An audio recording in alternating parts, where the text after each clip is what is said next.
साथियों नमस्कार। 21 जून 2025 योगा दिवस की नमस्कार। साथियों, जैसा कि आप सभी लोगों को विदित है कि 21 जून 2025 को विश्व योगा दिवस है।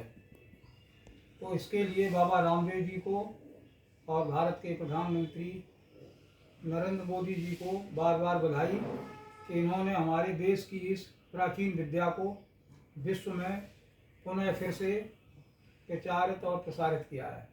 साथियों, सब योग करते हैं और सब योग के बारे में जानते हैं, लेकिन मूलतः ये समझना पड़ेगा कि योग क्या है, किसका योग है और किससे योग है। लोग कहते हैं कि आत्मा का परमात्मा से योग ही मेल ही योग है।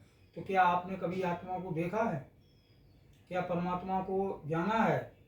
तो जिस चीज़ को हम जानते नहीं हैं तो उसको कैसे हम योग कह सकते हैं।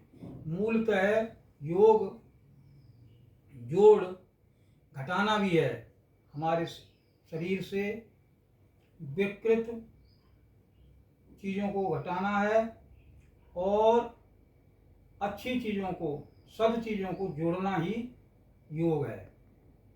विकृतियों को निकालना शरीर से, चाहे वो शरीर की विकृतियां हों, चाहे वो मन की विकृतियां हों, उनको निकालना ही योग है। और जो चीज़ सत्कृत हैं उनको बढ़ाना, उनको रोकना ही योग है। योग का मूलतः ये शब्द है कि जिस तरह से योग को जोड़ना कहा गया है, तो मन को शरीर से जोड़ना। कहते हैं मन क्रम वचन जब एक हों तब वो योग बनता है। स्वस्थ क्या है? स्व में स्थित ही योग है।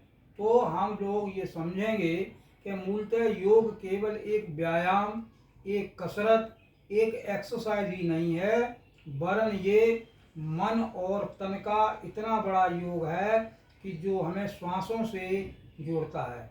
श्वास मन और शरीर की एक पुल की स्थिति में होता है और यही सांस मन और तन को जोड़ता है। इसका बड़ा ही गूढ़ार्थ और शब्दार्थ है। इसलिए योग के शब्द को मूलतः समझने के लिए, पूरी तरह समझने के लिए ध्यान में जाएं। ध्यान ही इसका मूल है।